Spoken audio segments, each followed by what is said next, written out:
Tahukah kalian? Saya sudah menonton begitu banyak isekai dalam hidup saya sampai-sampai kata reinkarnasi saja sudah membuat perut saya mual. Kalian pasti tahu ceritanya. Siswa biasa terlempar ke dunia lain, mendapatkan kekuatan gratis dari dewa, lalu menyapu bersih segalanya. Membosankan, mudah ditebak, pasaran. Ketika saya pertama kali melihat Yulingshi, tangan saya langsung bergerak untuk menutup tab. Saya pikir, ini satu lagi cerita cetakan pabrik tentang menyelamatkan dunia dan mengumpulkan harem. Tapi, teman-teman, betapa salahnya saya. Saya menonton judul ini dan hal itu benar-benar mengubah persepsi saya tentang genre ini.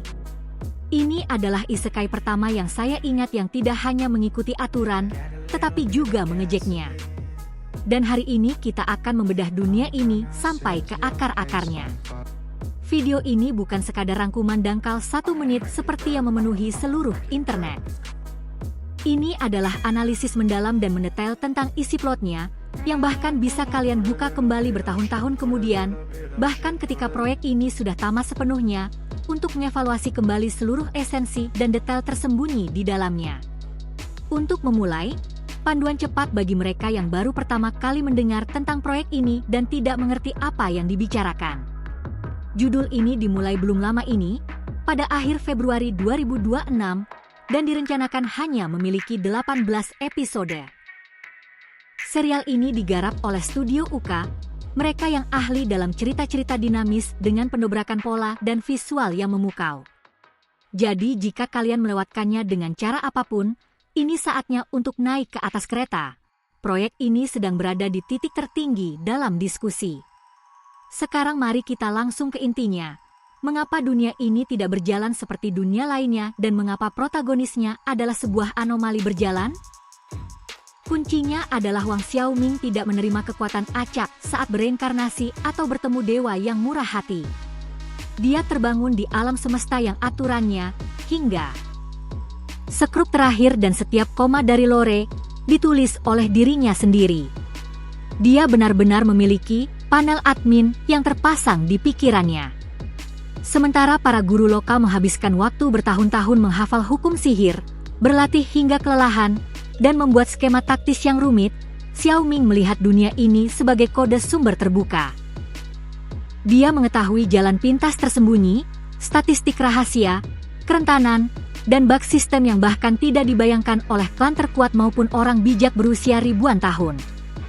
Sementara semua pejuang lokal percaya buta pada peringkat resmi dan mengkhawatirkan monster elit, Wang Xiaoming menggunakan panel adminnya dengan sinisme mutlak. Dan dia melakukannya dengan sangat halus sehingga orang lain tidak mengerti kegilaan apa yang sedang terjadi di depan hidung mereka, dan mengaitkan semuanya dengan keberuntungan yang luar biasa. Mari kita bedah bagaimana Xiaoming menggunakan parameter tersembunyi dari sistem sebagai kode curang, dengan menggunakan roh pertamanya sebagai contoh, agar kalian memahami tingkat kegilaan taktis ini. Ketika Xiaoming baru saja melakukan pemanggilan pertamanya untuk roh awal, sistem memberikannya Miao Miao, seekor rubah putih kecil yang berbulu halus. Para jenius lokal, tetua klan, dan pejuang berpengalaman, begitu melihatnya, langsung tertawa dan menunjuk ke arah sang pahlawan. Bagi mereka, itu adalah roh sampah dengan peringkat dekoratif terendah. Hewan peliharaan biasa yang hanya bagus untuk menghibur wanita kaya atau tidur di atas bantal sutra. Semua orang langsung mencoret Xiaoming sebagai master dan membuangnya ke pinggir jalan. Tapi penulis kita melihat dunia melalui lensa kode terbuka, dan di dalam pikirannya dua fungsi admin yang kuat yang sepenuhnya merusak logika lokal langsung aktif. Pertama adalah potensi tersembunyi, peringkat Xing. Dunia ini kejam. Masyarakat mengklasifikasikan roh sejak mereka lahir. Klan-klan lokal menghabiskan jutaan harta dan mempertaruhkan ratusan nyawa untuk menangkap monster tempur yang megah. Sayangnya mereka tidak tahu bahwa batas maksimal makhluk-makhluk itu hanya 3 atau 4 bintang, dan mereka tidak akan pernah bisa melampauinya. Wang Xiaoming melihat garis tersembunyi dalam karakteristik Miao Miao kecilnya. Dia tahu bahwa potensi aslinya adalah 10 bintang penuh. Dia mengerti bahwa kelemahannya saat ini adalah ilusi sementara dari sistem dan bahwa dia sedang memegang dewa tidur yang mampu melahap bos manapun di alam semesta ini kelak. Kedua adalah formula mutasi tersembunyi dan cabang evolusi rahasia. Bagaimana para penghuni dunia ini menaikkan level? Dengan metode tradisional kuno, melalui latihan yang melelahkan, mengalirkan mana standar, dan kerja keras bertahun-tahun. Itu lambat, mudah ditebak, dan sepele. Xiaoming mengingat draft penulisnya di luar kepala. Dia tahu bahwa sistem dunia ini bekerja melalui reaksi kimia dan magis tersembunyi yang dia ciptakan sendiri dulu. Untuk memulai evolusi, dia tidak perlu berlatih bertahun-tahun, dia hanya butuh resep yang tepat. Pahlawan kita mendapatkan bahan-bahan murah yang dianggap sampah tidak berguna oleh semua orang, mengombinasikannya, dan memberikannya kepada rubahnya dalam urutan yang ketat. Orang-orang di sekitar menggelengkan kepala, mengira anak itu sudah gila karena sedih. Tetapi pada detik berikutnya, pemicu sistem aktif.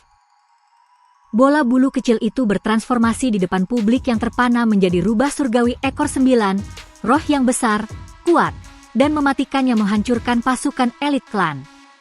Wang Xiaoming merusak keseimbangan kekuatan, skema taktis musuh, dan seluruh hierarki dunia ini dalam beberapa langkah mudah.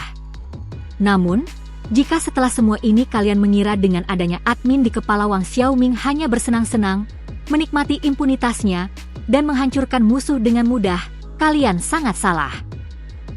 Disinilah komedi tentang orang yang bereinkarnasi dengan keberuntungan berakhir dan sebuah thriller yang kejam serta realistis dimulai. Dalam anime, adegan aksi seringkali disajikan dengan musik yang dinamis, membuat penonton yang dangkal melewatkan detail gelap yang fundamental dari dunia ini, sinkronisasi mental terbalik. Apakah arti roh bagi seorang master lokal? Itu bukan sekadar hewan peliharaan tempur yang bisa dipanggil dari dimensi saku. Dan jika makhluk itu terbunuh, tidak masalah, panggil yang baru. Bukan, kontrak di alam semesta ini adalah penggabungan fisik dan spiritual dari sistem saraf kalian sendiri dengan makhluk tersebut. Mereka berbagi satu jiwa. Dan disinilah kebenaran menakutkan yang dipahami Wang Xiaoming sejak detik pertama berada di tubuh ini. Jika roh kalian dimutilasi, dipotong anggotanya, atau dihancurkan dalam pertempuran, tidak ada sihir yang akan menyelamatkan sang master. Pada saat itu, melalui saluran mental, sang penulis akan menerima hantaman balasan yang begitu dahsyat sehingga sistem sarafnya sendiri akan hancur karena syok rasa sakit. Dalam skenario terbaik, orang tersebut akan langsung beruban dan kehilangan seluruh ingatan, selamanya lupa siapa dirinya. Dalam skenario terburuk, dia akan berubah menjadi sayur, seumur hidupnya yang hanya bisa berbaring di sudut dan meneteskan air liur. Apakah kalian sekarang mengerti mengapa Xiaoming berperilaku sangat berbeda dalam pertarungan dari pahlawan isekai lainnya yang tidak kenal takut dan sembrono? Dia tidak pernah mencari masalah, tidak meneriakkan pidato tentang keadilan, dan saat menghadapi bahaya serius sekecil apapun, dia mengaktifkan mode taktisnya yang jenius tetapi sangat berhati-hati dan pragmatis. Dia selalu menipu, mengecoh, menghindari tabrakan langsung, menggunakan trik kotor, dan menyerang secara sembunyi-sembunyi. Orang lain yang tidak tahu kebenarannya mungkin mengira dia penakut, lemah, atau aneh, tetapi kenyataannya dia adalah satu-satunya orang di ruangan itu yang memahami taruhan nyata dari permainan ini.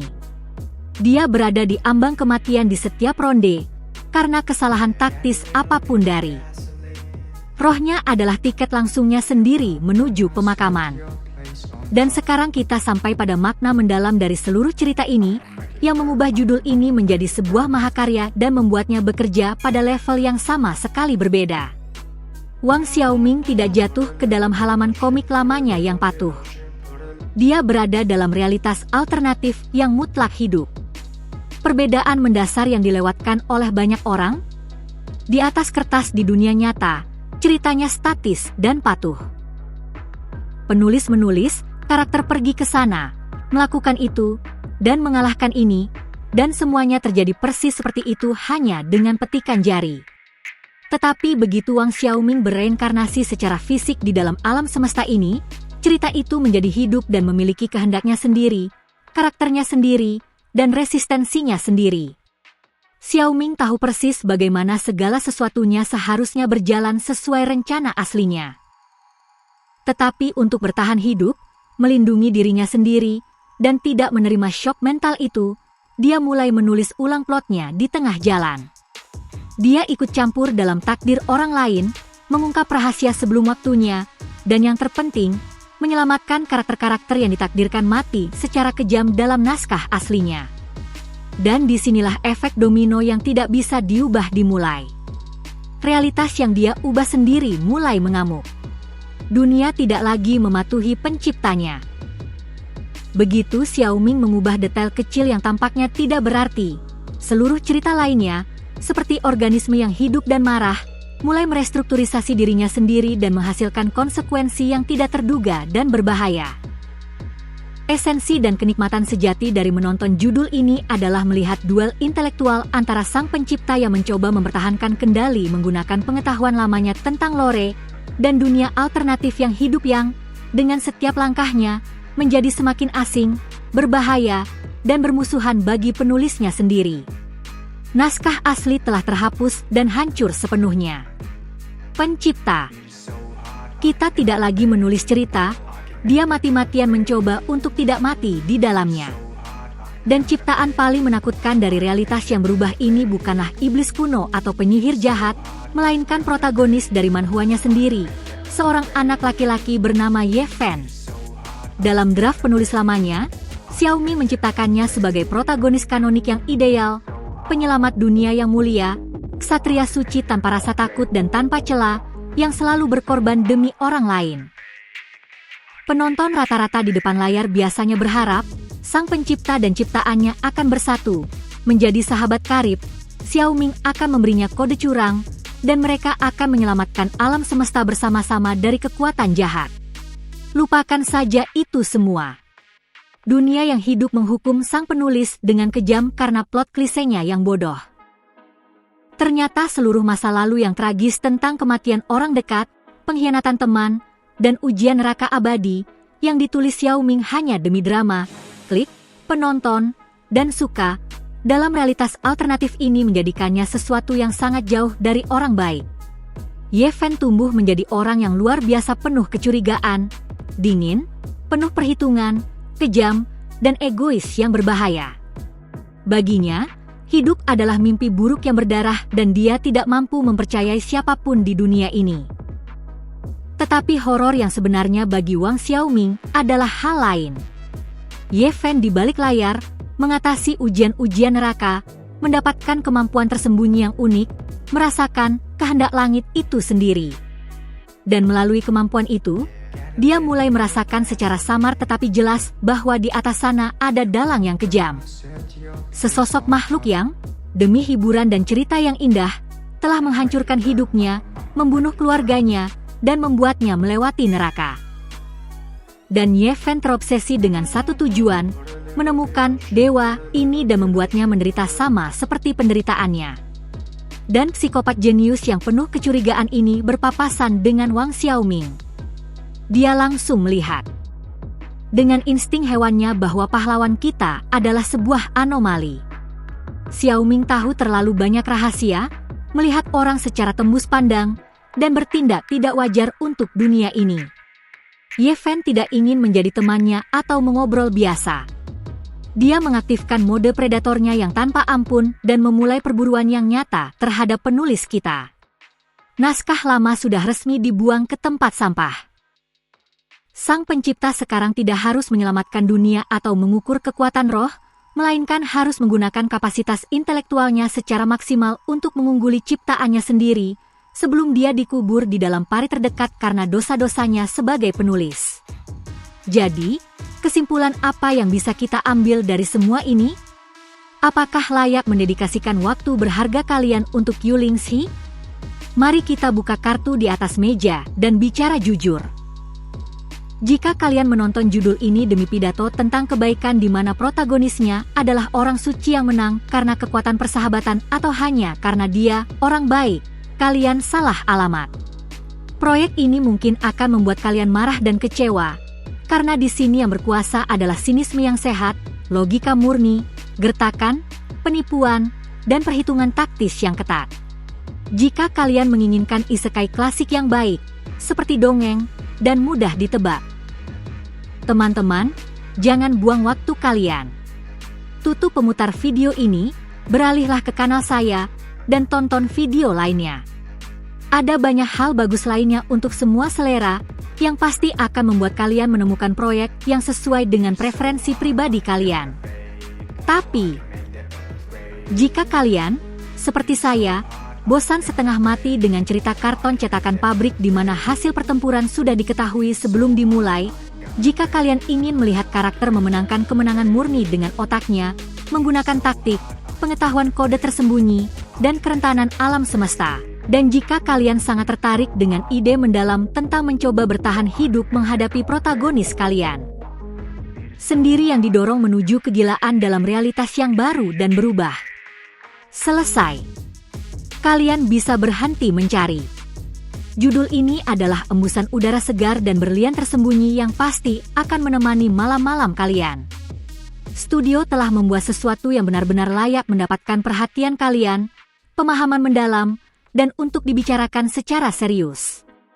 Mungkin itu saja dari saya hari ini. Pastikan untuk menulis di kolom komentar bagaimana menurut kalian tentang ide penulis admin yang diburu oleh protagonisnya sendiri di dunia alternatif yang hidup ini. Berikan like jika analisis ini membantu kalian melihat esensi mendalam dari judul ini. Silakan subscribe ke kanal agar tidak melewatkan video-video padat berikutnya. Dan sampai jumpa di video selanjutnya. Sampai jumpa, teman-teman.